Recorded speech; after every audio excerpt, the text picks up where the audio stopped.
This is 3ABN Now with John and Rosemary Malkovich. Hello and welcome to today's program. I'm really excited about what we're going to talk about today. It is a special program, isn't it? We have a testimony for you today which I know you're going to enjoy. And if you are wondering what to do about your health, you will enjoy today's program too. We have a young person, someone that we used to know in Bangkok when she was 14 years old. Mm-hmm. And she has breezed into our lives again, and it's been such a joy. And we have Kathlyn Wolpin. Welcome, Kathlyn. Thank you so much. It's so good to see you guys after all these years. Yes, and it's really good to have you here. You have a testimony that I know people are going to enjoy hearing, and people are going to get a lot of information out of it. Especially young people who may even be going through struggles, but parents will appreciate it as well. Kathlyn's special too, because, you know, folk, a lot of people go out in the mission field and they live their life there. The families have children, the parents have children, and they live their life there. And we often wonder, how do the kids take all of this and what impact does it make in their lives? And Kathlyn is a missionary kid. Mm-hmm. And so you've spent most of your life in the mission field, would that be right? Absolutely. So 6 years, my parents were missionaries in Hong Kong, at Hong Kong Adventist Hospital, and then 17 years at Mission Hospital, which is where we met your family. Bangkok. In Bangkok, Thailand, yeah. Yeah. So definitely I'm a third culture kid. I lived in Thailand with my parents for 5 years, and then I went to boarding school in the States and finished academy and college at Seventh-day Adventist institutions. So I definitely feel like for most of my life I was in a Seventh-day Adventist bubble, learned the health message, and then kind of thought that the whole world was given this gift too, left, totally kind of turned my back on the faith, turned my back on the health message, went into the world and realized that we have something very special and that health is the greatest wealth that any of us can have. So that's kind of my mission now, is to share that. And very Dad good. was right all along. Yes, my dad, who was into health ever since I was young, he started juicing carrots and apples when it wasn't cool to do so. Like now, Hollywood's doing it, everyone's doing it, it's like the cool, like athletes are doing it. Your dad is cool. My dad's so cool, but when we were younger, I thought he was trying to ruin our lives because he started taking, you know, different things out of the home. When You said that quick, Kathlyn. You said, tried to ruin your lives. And that's how young people perceive things. And, you know, really, mum and dad only have one goal in their life, is to see you succeed and be healthy and well. Yeah. So, you know, but we kind of think the chocolates and all those other things, hey, we're missing out on those. Yeah. But Well, in the end, let's find out what the chocolates are in the Bible. yeah. You've chosen a text. You've got two texts. Two texts, and one of them is found in Jeremiah chapter 30 and verse 17, and it goes like this. It says, "For I will restore health unto thee, and I will heal thee of thy wounds, saith the Lord." Now, you obviously chose that for a specific reason. Tell us a little bit about how it applies to you. Well, for the past couple years, I've been struggling with digestive issues after I had adult acne, which we'll get into a little bit later, and then I was put on antibiotics for a year, and I got candida and a plethora of other health issues. And so I went on a path of healing, and there's this whole health movement that's trying to take Jesus out. And I started to realize that Jesus is the health message. And so I started to find different verses in the Bible and kind of insert my name. And that verse, the reason why I chose it is because I would dwell on that when I was in pain or trying to, you know, figure out what was wrong with me. I like that where you put your name and it says, for Kathlyn will restore health unto... I will restore health unto Kathlyn. Yeah. And I will heal thee of thy wounds. Yeah. So it really is good. You need to put your name in there sometimes. Yeah. Well, then I've got another verse, and it's Psalm 13, verse 6. I'll read it two ways, okay? First of all, how it says here, I will sing unto the Lord because he hath dealt bountifully with me. But then Kathlyn will sing unto the Lord because he hath dealt bountifully with her. Yeah. Yeah. I just feel like that verse is my gratitude to God because in my mid-20s, I kind of was like, oh, God, why did this have to happen? And why couldn't my life have been this way or that way? And why did all these health issues have to happen to me? And then I realized how good he was to me and how blessed I was to have been born in the family I was born in and raised in the faith that I was raised in. So it's kind of my song of gratitude. Yeah, that's beautiful. Yeah, well, we went to Bangkok in 2001, and your family was there. What was your dad doing? My dad was the VP for finance at Mission Hospital, and yeah, my family. What about your mum? What was she doing? My mom, she was a hostess for the hospital for all the guest rooms, and of course, you know, every Sabbath she was the main cook for all the potlucks. So my mom is Filipino, and surprise, surprise, Filipinos love to eat and love food. So They love to cook. Love and to love cook. karaoke. And they love karaoke, yes. My mom and I just flew here to Australia. It's my first time, and we went to a wedding in Tasmania. Believe it or not, our friend from church at Mission Hospital in Thailand just got married in Tasmania. You guys know Leanne. She married a Tasmanian man, and so we went to her wedding in Tasmania, and you better believe our karaoke machine came with us. Yes. Yes, yes. My mom was like, we were like, passport, check. Karaoke machine, check. Check. So, Tickets, check. yeah, for me it was also like digestive enzymes, check. Like all my like health stuff, but for my mom it was the karaoke, yeah. So where were you born?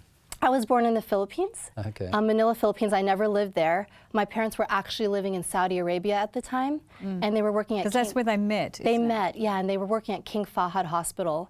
And when I was about to be born, my mom and dad went to the Philippines. So I was there for about a month. But I'm U.S. citizen, so Oh, okay. I don't have it. Yeah. And so did they go back to the Philippines then, or is that when you went to Hong Kong? Then they went back to Saudi Arabia after I was born. Saudi Arabia. Yeah, and then I think they went to Florida for a year, and then went to Hong Kong for 6 years. And then to Bangkok. And then to Washington State, which is kind of our home base in America, and that's where my dad's relatives live, and then to Thailand, yeah. And your mum, we were talking about your mum and dad just before and what they were doing. Your mum was also the dean of the nursing students. Oh, yes, true. My mom wore a lot of hats, yeah. You always Sorry, do. Mom. I had to take over for her when she went away for a bit. Oh, okay, okay, so that's how you remember, yeah. No, I do remember that for the nursing students. Yeah. Yes, inspecting their rooms every day and making sure they'd kept everything clean and tidy, etc., etc. Yes, I had yes. to go and do that inspection. Yes, and you kind of had to be the bad cop sometimes, right? Yes. So when you were 14, you left your mum and dad's shelter, is that right? And where did you go? I went to the States, and I did my first year of high school at Bangkok Adventist Church School, and then there were no more grades left to continue, which was actually a blessing. So most missionary kids have to leave and go somewhere to get their education, don't they? Exactly. And so I ended up going to this camp called Young Disciple Camp. Okay. And it was, when we were young, my dad always ordered us those Young Disciple. Yes, Yes. we had them too. They were very good. And you could have like pen pals. You know, in the Yes. back, like Yes. meet friends, and so that's probably why I still write letters to this day. Literally, my friends are like, "You're the only person who still writes letters." Like, I love writing letters. Thanks, probably why Young Disciple. But we went to YD camp, and then I was 14, and I already knew that I was looking for a school. And anyway, I ended up graduating from Fountain View Academy, which is in British Columbia, Canada. Very beautiful. So they're you were the ones singing who and do- playing instruments? They're the ones who do the videos of music. Yeah, if you just go on YouTube, you'll find tons of They've their. been on 3ABN. Yes, of course. So were you singing or were you playing an instrument? Did you learn to play an instrument? Due to my father's influence, I picked up the violin, and I hate telling people that because I don't play anymore.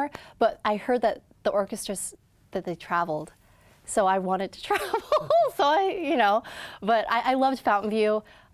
They have a large organic carrot field, which is really funny with the background that I come from, because my dad was making carrot juice and apple juice, and then all of a sudden I go to a high school where they have organic carrots, and it's like the largest organic field, I think, in British Columbia. Did he make you drink the carrot juice and the rest when you were with him? Or? Well, when we were younger, he'd just be like, "Oh, this is good for you." And you know what? Deep down inside, I knew it was too. And when we were young, we weren't allowed to drink caffeinated soda pops and stuff. Oh, yeah. And we would sneak it behind my dad's back because all our friends were doing it and we thought it was cool. And so I remember drinking Coca-Cola and Pepsi, but deep down inside, like, I knew that the carrot and apple juice was good for me. So it's not like he had to force us, but we would just like roll our eyes and then drink it. But then we go to Fountain View, and I'm literally, we had to work 4 hours a day to help pay our school bill. Now you're growing the carrots. Yeah, now I'm like spending hours weeding the carrot fields and like sorting carrots and really getting to hate carrots because you have to weed. But some of the best years of my life were at Fountain View, and like I said, we had to work 4 hours a day, all the students, so you got to know your peers, not just in the school setting, but in a work setting. And Yeah, for Christmas, I would go home to Thailand and I would bring a bag of organic carrots from Canada to Thailand. For your dad? For Christmas. It's like the best Christmas gift ever. Like, how could I not? Yeah. In your little bio you sent me, I remember there was a story about pizza. Oh, yes. Yes, just tell everybody the story about pizza. So we'd have friends over and we'd order pizza. This is in Bangkok? This is when we were in Hong Kong. Oh, in Hong Kong. My dad started us early with the health stuff. Okay. And all of a sudden, one night he ordered pizza with no cheese. And we all just looked at him like, you are officially ruining our lives. Like, no one's ever going to come to our parties anymore.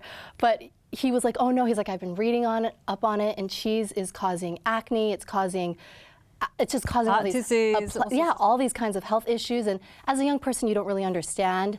And well, you don't want to, do you, really? Because it means it's going to spoil what you're doing. And you know, back then there weren't as many cheese alternatives. And now, because I had acne and I struggled with adult acne, in order to heal that, I had to stop eating cheese. And I've found so many wonderful health alternatives. There's cashew cheese, there's nutritional yeast. You can do a carrot cheese, like nutritional yeast, flaxseed oil cheese. I mean, but I love nutritional yeast. That's, and there's just so many different things that you can. Yeah, I liked the cheese story because I didn't have any trouble at all giving up cheese. Okay. And I enjoy pizza without cheese. Yeah. It's perfectly good. Yeah, and you just put on a ton of veggies, and I mean, cheese is causing a lot of problems. And so your dad is trying to get the family. Well, actually, let me tell everybody, Kathlyn's dad, Bruce, who's 6'4". 6'6". 6'6" is. I thought he was 6'4". Yeah. 6'6". He's taller than I remember. He was actually a Jew who converted to Christianity in Seventh-day Adventist beliefs. Yes.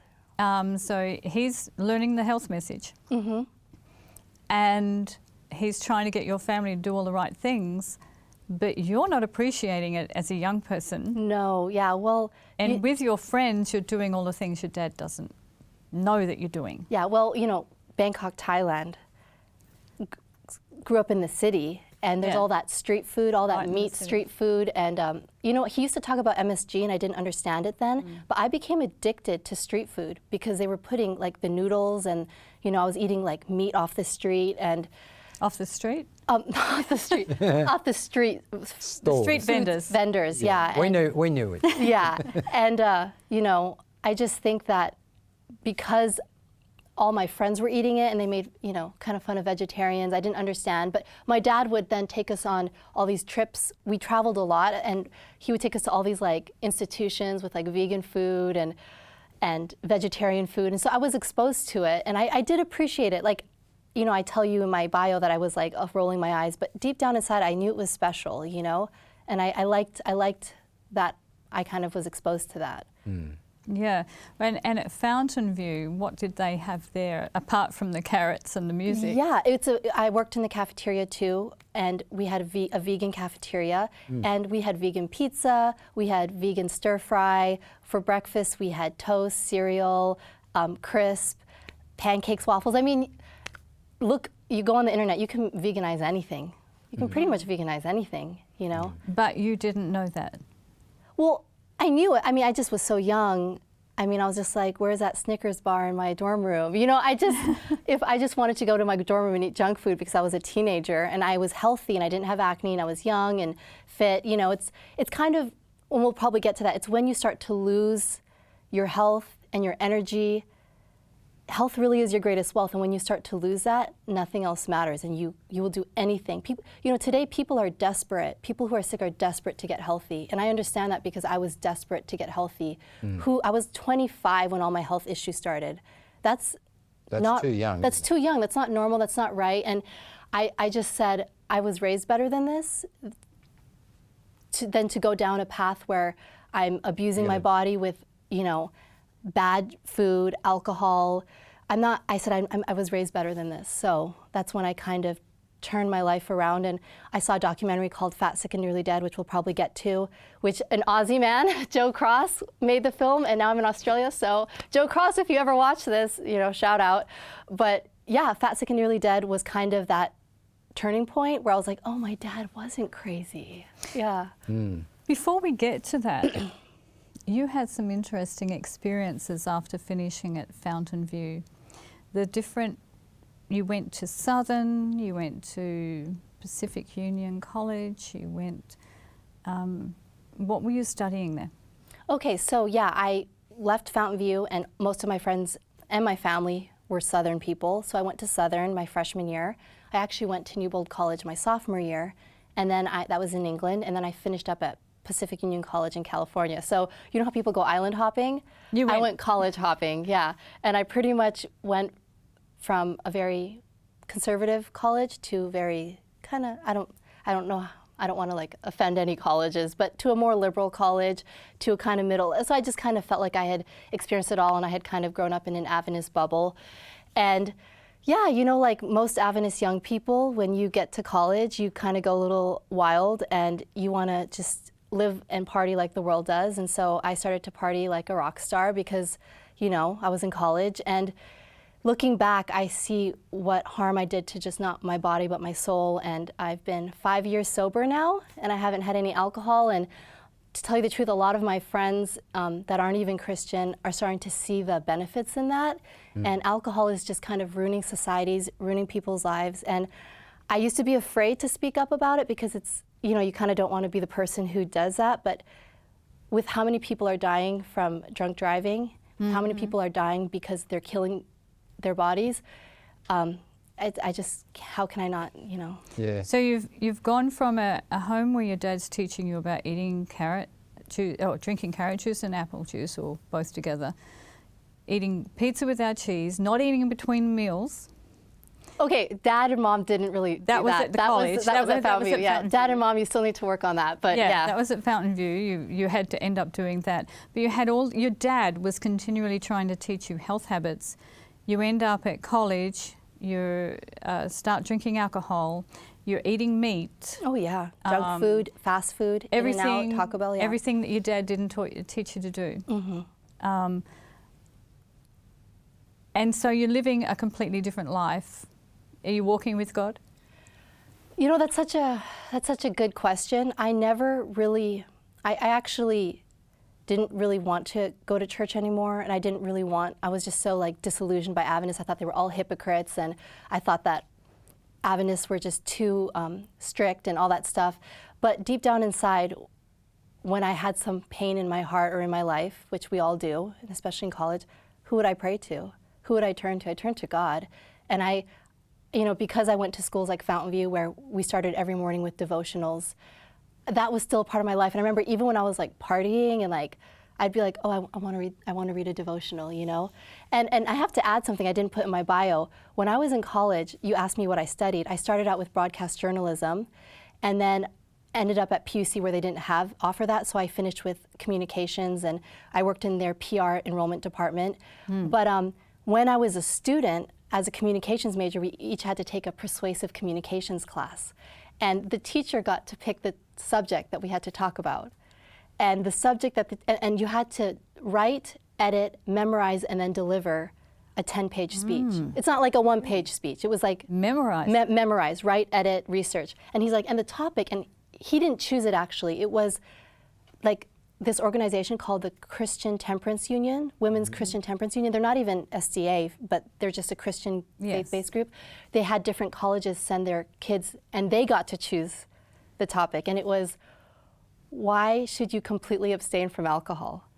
That was your topic. No, that was their topic. Their topic. They picked it for everyone. And so I remember some of the kids were like, well, we don't want to write about that. We don't want to have to persuade people to, he's like, well, that's the topic. And so I had to write, edit, research, and then deliver. And if you won at your college, you got $500. And then if you won the $500, then they sent you to nationals. I know, it's funny. And you go to nationals, and then if you won that, you got $1,000.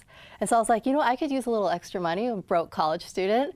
I was like, I'm going to win this. So I really put my heart and soul into it. Meanwhile, you're drinking alcohol. Meanwhile, I'm drinking alcohol. And I'm not proud to say that because I felt like it was a little... But God is ironic sometimes. It's ironic. So then I go, and for my college, I won the $500, and then they flew me to Kansas, the Women's Christian Temperance Union. And when I met all these people who were running the show, they came from alcoholic homes where there was alcoholic abuse, fathers that would come home. And when they start sharing their stories, I'm like, these people are serious. This is no joke. And here, you know, I am kind of making light of it. But anyway, long story short, I ended up winning in Kansas. I won the $1,000. But my speech has stayed with me. I memorized it. And when I did the research, it's just kind of pointless. Alcohol is kind of pointless. So. Yeah, that's right. So where did you go? You finished PUC, and they picked you up to work there. Oh yeah. Okay. So I finished at PUC, and then 3 months before I graduated, they offered me a full-time. I was working as a student in the enrollment department, so I was already working as a student, and I loved PUC. You know, I'm enthusiastic. When I'm enthusiastic, I'm enthusiastic. So I loved it. And they said, "Do you want to be a college recruiter for us?" And I said, "Sure. It sounds like a fun job." But I took a gap year, and in that gap year, I went to Thailand, did a bit of traveling. I think I needed to take that break, and then I kind of got a little bit more serious in that gap year. Came back. Oh, in that gap year is when I got adult acne. It was like all my years of kind of being not very good to myself caught up, and I had like rashes on my face. And when you don't have acne, then you have acne. It's really traumatic. Did you guys ever have acne? Yeah. No. Yeah. But so you understand, it's, you know, it's not fun. It's not nice. It's not nice. And I was 22, 23. Why is this happening to me now? And so I went to a dermatologist. She put me on antibiotics for almost a year. For a whole year? Yep. And creams. I did chemical face peels where like layers of and I was just trusting this dermatologist, thinking that she had my best interest in mind. She barely even looked at me when I went into her office. She just kind of, it was like, this is what you do. And I called my dad, and I sent him pictures because he was still in Thailand and I was in the States, and he said, "Kat, you need to change your diet and your lifestyle." And I knew he was right, but I was stubborn, and I'd rather take a pill. Yes, it's easier. It's easier than changing my life. And so I finally heard from a coworker about this documentary called Fat, Sick, and Nearly Dead while I was recruiting. And I watched the documentary about how this man healed himself by doing a juice fast, and he had health issues way more serious than mine. And I remember, like, I wanted to cry at the end. It was so moving. It really touched me, and it gave me hope. And I said, you know, I think I need to focus on my health a bit. And I quit my job. Oh, and meanwhile, when I was recruiting for PUC, they flew me to Oahu, Hawaii, to recruit. And I went to Hawaiian Mission Academy. And I grew up, you know, in Asia, and I'm half American. And I never really felt like I belonged anywhere, but I went to Hawaii, and I was like, You came home. I came home. I walked into the airport, and they're like, "Hey, the local girl, welcome home." And I was just like, "Oh, I love this." And I felt must have looked Hawaiian. Yeah, I felt the aloha. And you know what, PUC, they said, "Kat, we're sending you to Hawaii to recruit because you kind of look Hawaiian." And I was like, man, they're totally using me for my looks, and I'm okay with it. Like, it's okay, you know, like I look Hawaiian, I can go to Hawaii, I'm okay with it. So anyway, yeah, that was just, I had to throw that in there because that job at PUC was one of the best things that ever happened to me. I loved recruiting for PUC. I got to meet Seventh-day Adventist high school's kids from all over the United States. I went to Hawaii, and it was because of that job that I ended up living in Maui for 4 years. So PUC changed my life, and I love PUC deeply.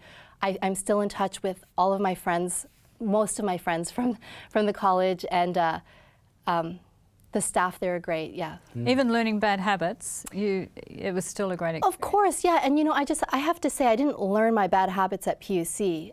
You're already people were partying at Southern, at Newbold. Like you know, as a college recruiter, and I'm just going to say this, young people would be like, "Oh, you mean like California, the party state, the party schools are there?" No, people party everywhere. People party in Tennessee. People party in Kansas. Like, you'll find what you want wherever you go.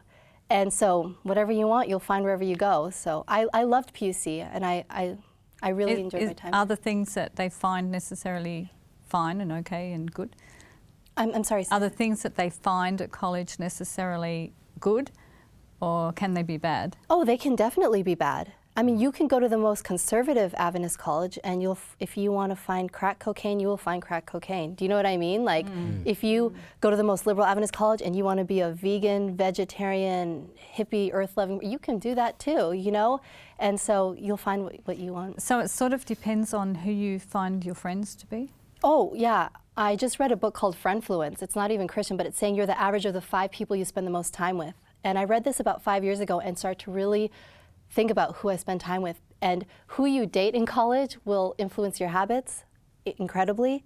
Who you spend time with, I mean, the influence is It's powerful. interesting you say that, because right towards the beginning you said that your dad was telling you this, but your friends were doing this.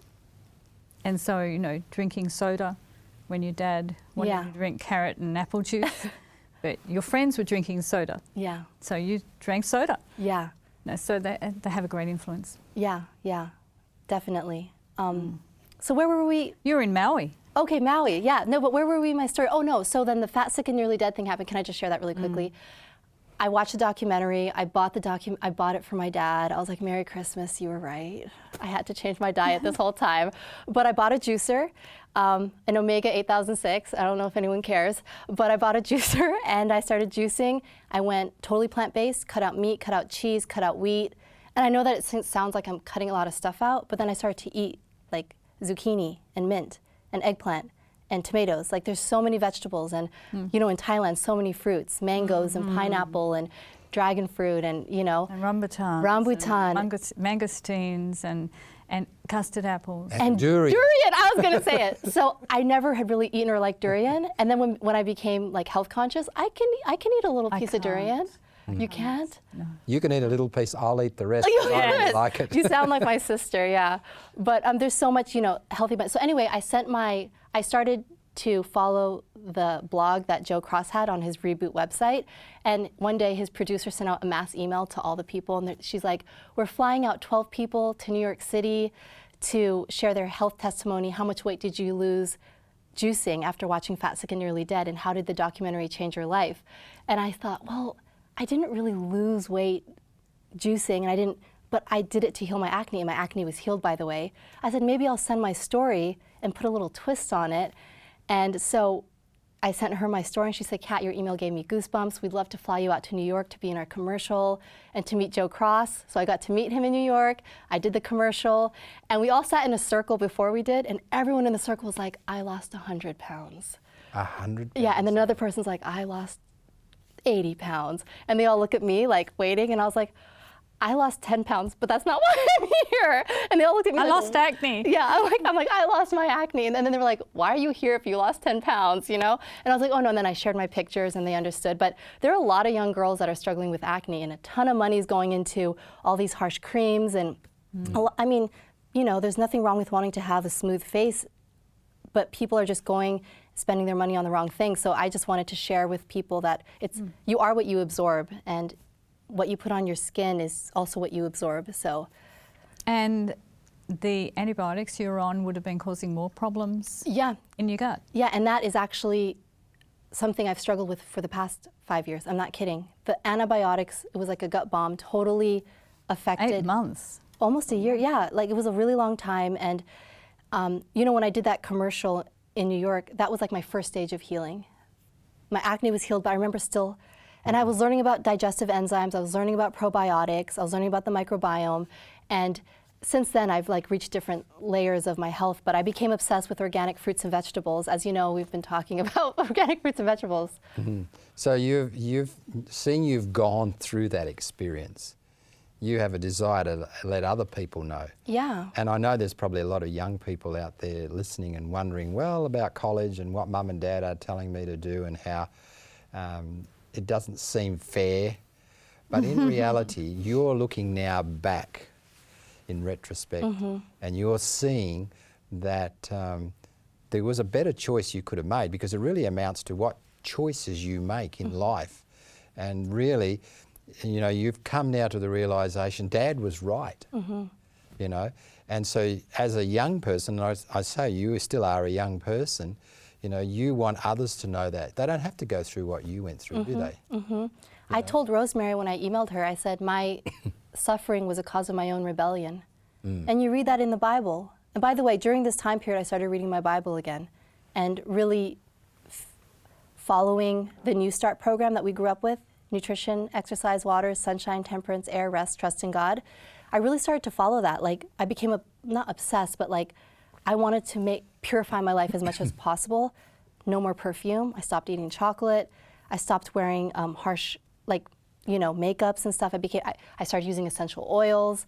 I mean, I wanted to purify my life as much as possible, and I became obsessed with clean air, clean water, and that's kind of why I moved to Maui, Hawaii. And I was a WWOOF'er, which is Worldwide Opportunity. Yeah, tell us some of your stories in Maui. Yes. So because of PUC sending me to Oahu as a college recruiter, I decided that I had to move to Hawaii someday, and I chose Maui because my family had gone there when we were younger.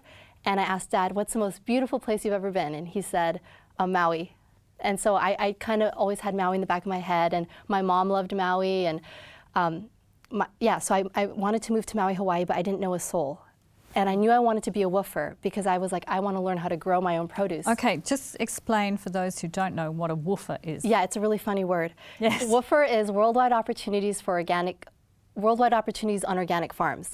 And my cousin had been a WWOOF'er, and I had different friends, and pretty much you go to the website and you pay $30. I paid $30 for the year, and then you have access to all these organic farms in North America and even the world, I think. But I stuck to North America. And you can go and work there. Yeah, and you get to live there for free, but you have to put in a couple hours each day. You have to do your work. Like you have to email the family and say, what do you expect of me? How many people are there? How many hours each day? Blah blah blah. And so I knew I wanted to be a WWOOF'er when I moved to Maui. So you did that for 4 years? No, I did that for a month. For a month. Okay. So I wanted to be a WWOOF'er, and then I wanted to work at a restaurant called Mama's Fish House Restaurant, and that's another story. And I prayed to God that I wanted to do both those things, and both those things happened. But I guess I'll start with the WWOOFing. Yes. I wanted to be a WWOOF'er, and at this time I started wanting to keep the Sabbath again. And I said, I want to start keeping the Sabbath again, and so that was in my heart. And I started applying to different farms on Maui. And I applied to this one farm, and it seemed really legit. They had a website. They had like 15 WWOOFers at one time. And I wrote them, and they were writing me back. They were engaged. They seemed interested. And then I said, okay, but by the way, I would like to have Saturday off because I keep the Sabbath. Never wrote me back. Just completely stopped writing me. And I was hurt. I was like, what? And I talked to my dad, and he said, Kat, this door closed because a better one is opening. And we went to the website, and on their website they were into stuff like talking to the dead. Yeah, no, I mean, it was very spiritualistic kind of stuff. And my dad was looking at the website, and he's like, he said, this it's a good place. He said, this is a blessing that this door closed. You don't really want to be there. So I had to just have faith that God had a better door opened. And so I went to the website the next day, and there was a new ad that popped up that wasn't there. And it was like, hi, we're a couple from San Diego. We're living in Maui now. We're looking for one WWOOF'er, no partying, no drinking, vegetarian. We have an ohana. We have papayas, pineapple, coconuts. Sounds good. And the thing is, I had been dorming for 8 years at this point, and I was like, I am done with the sharing. Yes. I'm done with the whole boarding, dorming thing. And I wanted to be the only WWOOFer, and they wanted only one WWOOFer. And so I called them, and I was like, hi, and their names were Gordy and Sharon, and I was like, hi, I saw your ad, and Gordy's like, we just posted it last night. I was like, yeah, okay, whatever, I'm your girl. I don't care when you posted it. I'm your girl to be your WWOOFer. I was their first WWOOFer. And and to this day, 4 years later, I still house sit for them. I go over to their house all the time when I'm on Maui, and they adopted me as their daughter. But they tell everyone I was their first WWOOFer, and so it was meant to be. God opened that door. That wasn't by chance. Yeah. And so so you're only with them for a month? Okay, yeah, and I have to add something. I wrote them and told them about the Sabbath, and they were okay with it. I said, so I'll garden, I'll do whatever, but on Saturday I want to go to church and I want the Sabbath off. And I remember thinking, like, I wonder if they even know what that is. I go to their house, and they tell me that they used to live on Molokai. Molokai is a smaller island off of Maui. And they're like, yeah, so when we lived on Molokai, we had to do all of our shopping, before Saturday or after Saturday because all of the shops closed because they were all Seventh-day Adventists owned. Is that right? I said, that is too funny. Like, I said, so you guys don't think that I was, like, I didn't want them to think that I was like, I need Tuesday and Saturday off because I didn't want them to think I was making stuff up. But they were like, yeah, no, it closed on Saturday. So if you ever go to Molokai, yeah. Yeah. And so you're only there for a month, but you really enjoyed it, and you learned how to grow things? Well, what I learned from Sharon and Gordy was the beauty of growing your own food. This couple, they grew their own food their whole lives. Their kids never went to the doctor really. They just kind of healed their kids through nutrition. And they grew corn, they grew coconuts, like I said, kale, ginger, turmeric, papaya. They had, and they sold the papayas to the health food stores in Maui. So they were like legit. I was there for a month because that was the agreement on their WWOOF'er website. They said, we're only looking for someone for a month. I woofed for a month and then I left. And then about a week after that, they said, come back. So I came back, but then I was working at Mama's Fish House restaurant at that point, which was my other dream come true. So how did you get that job? Okay, so when I knew I wanted to move to Maui, I called my dad, and he was in Thailand, and I said, Dad, I want to move to Maui. Do you have any friends over there that know of jobs, that, like, do you know anything? And he said, well, if I hear of anything, I'll let you know. Next thing I know, he emails me and says, Kat, call me. A businessman from Maui came to the hospital, Mission Hospital in Bangkok, trying to sell us something. And he says he knows where you need to work when you go to Maui.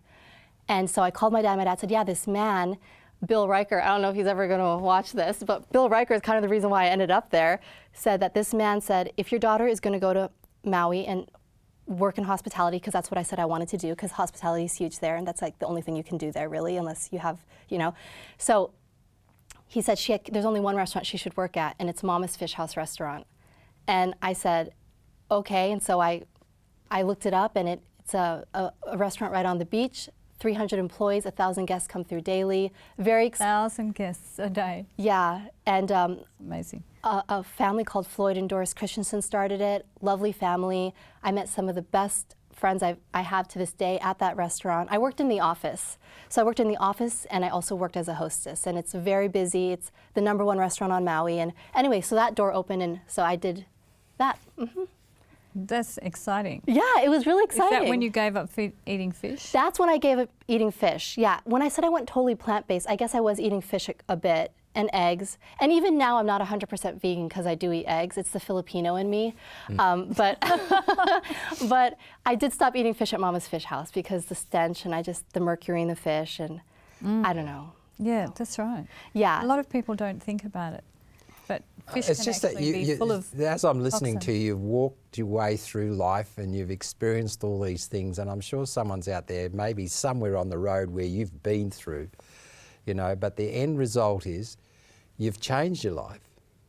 You're acknowledging, in the Bible there's a commandment, the 5th commandment, it says, honour thy father and thy mother, that thy days may be long upon the land which the Lord thy God giveth thee. That's with a promise. So you can live longer because you're healthier. And God wants that for you if you listen to your mum and dad. You've gone through it, experiencing it. Now, looking back, do you think you would have done things differently now? Oh, of course, absolutely. And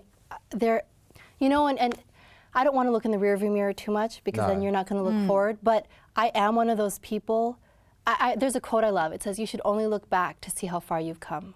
Good. So I look back to see how far I've come, but I also want to help people, And most recently, I've been in at kind of, you could call it interning at a Gerson clinic. The Gerson therapy is something that is now my new layer of health that I've reached, and it's in Mexico, and it's Northern Baja Gerson Center. And when I was at that clinic, I kind of reached a new level of health because I was intaking 13 juices a day. And there's just so many other different health protocols that I learned there. And there was an interview that I heard with the man who started the clinic, Dr. Vickers, and also one of the patients who healed his cancer by doing the therapy for a year. And he said, a healthy man has many ambitions. A sick man has only one, and that's to get healthy. That's right. It's a very profound thing, isn't it? A profound thought. It is. And it's true, because when you're suffering from an illness, what do you think about? Oh. Continuously, I wish this wasn't happening to me. I wish I could do something about it. Well, a lot of the time what you think about is how sick you feel. Yeah, that's right. And so when I heard that quote, it was almost like, I was like, oh, now just because sometimes, I feel like I have to explain myself to people, like what I'm doing, like, wait, you're going to be a WWOOF'er on Maui? You're going to some Gerson clinic in Mexico? Like, what are you doing with your life? What people don't understand is when you're not well, all you want is to be well. And I want to have kids someday. I want to have babies. I want to get married. I have to be well before that happens, Yes. And I started reading Country Living by Ellen White, and I started reading Diseases and Its Causes, and those 2 books really changed my life. And I encourage everyone to read Diseases and Its Causes and Country Living. And if you don't like Ellen White, read it, because I didn't like Ellen White for most of my life. I didn't. She was an author, wrote many books, and the knowledge very good.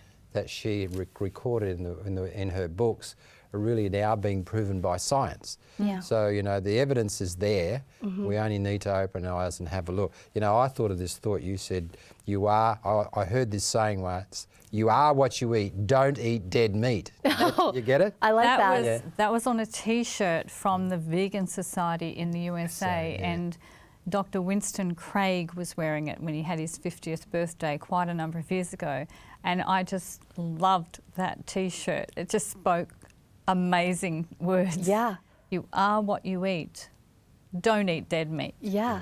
Eat raw, living foods. And I'm not 100% raw foodist. Like, there are a couple of those on YouTube. I've seen their stuff. That's kind of hard for me. Like, I want to eat quinoa sometimes, or baked potato, and I don't have a problem with cooked food. But I do think that you can eat a lot of raw, fresh foods, and that's kind of, you know, I turned 30 2 years ago. I'm 32 now. People think I'm 19, and I just say thank you. But when I turned 30, a woman asked me if I was 16. Yeah. And I'm telling you, like, people are looking for this, like, fountain of youth. It starts with what you put in your body. Yeah. And in your mind. That's right. And what you put in your body affects what you put in your mind. Absolutely. It affects your mind in a very dramatic way, and that's something we've been finding out. Even on this program, we've interviewed people like Chad and Fadia Cruiser Okay. and Dr. Coralia Jigao, and people who have learnt a lot. Eddie Ramirez, Dr. Eddie Ramirez from WIMA, and they're finding more and more that your gut has to be healthy for your brain to function Absolutely. properly. Yeah. And if your gut's not healthy, your brain is only going to, it's not going to work properly. Even more It's and going to more, affect you badly. science is revealing the gut and brain connection. There is definitely a connection between it. And I know from my own experience, I grew up eating lots of flesh food products as a kid. I've changed that now, and you know, it's really encouraging to know that if you eat well, you drink water, and you keep all those things that are pure and good for you, foremost, your health really improves. And the lifestyle, most of the diseases now are lifestyle. It's what we eat that causes the problems. And we don't exercise, we don't do those sorts of things. That's what's causing the issues now in this, you know, in this century now that we live in. Yeah. It's lifestyle-related diseases, and I see the importance of it, you know. And I like the idea that you want to share what you've learnt, because young people need to know that, you know, chocolate, oh, it tastes nice and it's very addictive, but you know, it's not good for you. I was a chocoholic, and I am really grateful that when I decided chocolate is bad for me, it's full of a lot of bad stuff, let alone the caffeine, and I shouldn't eat that. God gave me the ability, cold turkey, to go off chocolate, to take away that desire completely. Yeah. God can do that if we want to do the right thing. The other thing too is That's 24 years ago. you know, going extreme on one thing, even, you know, vegan food and juicing, if you're extreme on those things, it still can be harmful to you. What God is saying, He's giving us a balanced view, you know, and those 8 laws of health that you talk about, it's not only food, it's talking about rest, how much rest you have, how much water you drink, fresh air. And you know, there's another one. Sunshine? Sunshine, all those aspects.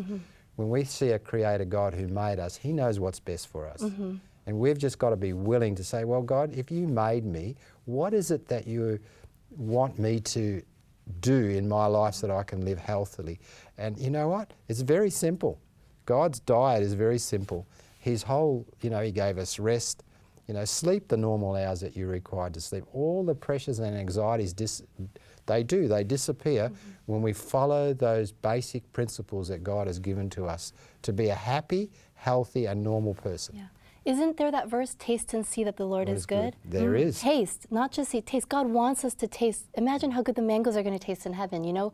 I tell myself... I know, I think about that. I tell myself the same thing when I struggle with, because I had a sweet tooth. I was a sugar addict. No, really, Skittles and Snickers, and like, I realized my acne was probably all sugar related. And I had to find alternative desserts. And just ask my family, or you know, I was just at the Gerson Clinic I told you in Mexico, and it was my boyfriend's birthday, and we made, I helped the chef make a carrot cake made with carrot and applesauce, and it was vegan. It's delicious, It isn't was delicious, and it was so healthy, and you just put a little bit of maple syrup. I put a little bit extra, but because, you know, but you know, like, and I make an avocado chocolate mousse.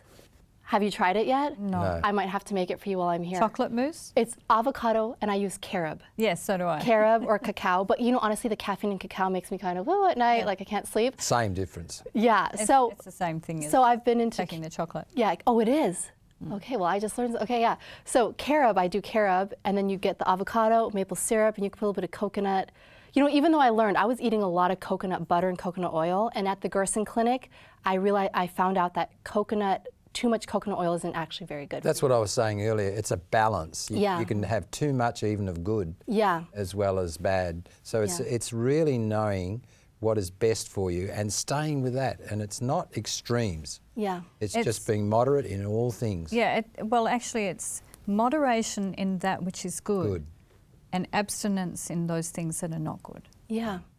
So even those things that are good, don't overindulge. Yeah. And don't get so hooked on one aspect Yeah. that you Neglect become the rest. really obsessive about it, and it takes over your life and becomes your God. Yeah. You have to balance everything and do everything in moderation. Isn't there that verse, let your moderation be known unto all men, the Lord is at hand? Is it Philippians 4:7 or 8? There is a verse like yeah, that. let your moderation be known to all not men. 7 or 8 though. Not Philippians Philipp- 4, 7, 6, 7 and 8. I know them, but they're not the ones. But there is a verse that says that. Okay, okay. And so I love that verse because I think that we live in a very gluttonous society, and it's, you know, people are overeating like themselves to death. And so it's very important that, and you know, the whole not eating in between meals, that's something I've really tried to incorporate into my life, and that's hard because should I eat now? Because if I eat now, then can I eat lunch in 2 hours? Because I want 4 hours to, you know, so that's something I still struggle with because the eating in between meals, you know, but I don't want to, so. I actually haven't found it that hard. Oh, okay. Yeah, you know, I think it's because when I was working in the restaurant industry, it was very hard to find a regular.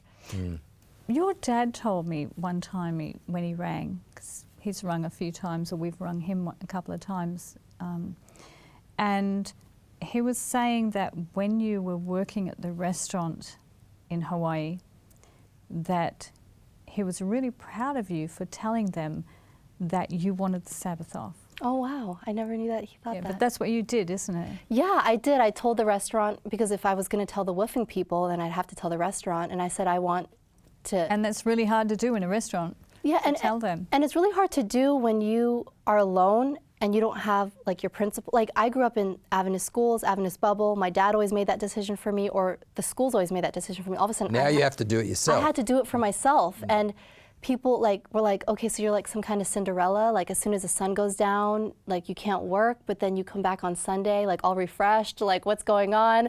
And so a lot of my friends didn't understand it at first, but you know, it was very important for me, and the Sabbath is still very important for me. And to tell you the truth, I still find myself struggling with, okay, can I do this on the Sabbath? Can I not do that? But I have tried my best to follow from what I've learned how to keep the Sabbath, you know. I like that in the New Start program, the 8 laws of health. There's trust in God. There's a spiritual side to our well-being also. And you know, when we understand that, we can call upon God if there are problems, and He can do extraordinary things. He's a miracle working God, and He can heal people. And So- He can help us get the Sabbath off when we need it. But it's interesting because having the Sabbath off is also a day of rest. It's called, you know, a day of rest. And rest is one. And that's where we don't do the one of the normal outlaws. work that we do in the other 6 days of the week. So we set aside to worship God. That's the primary purpose, to acknowledge Him as our Creator and our God. But at the same time, we receive a benefit from it. We also receive the blessing of God from it, which I want above everything else. Yeah. You know, I used to really enjoy our Sabbaths in Bangkok because we would have Sabbath school and church, and there was the choir. And sometimes I had to lead the choir, which I found really difficult myself. But then we would go to your place for lunch. Then after lunch, we would go and sing in the hospital.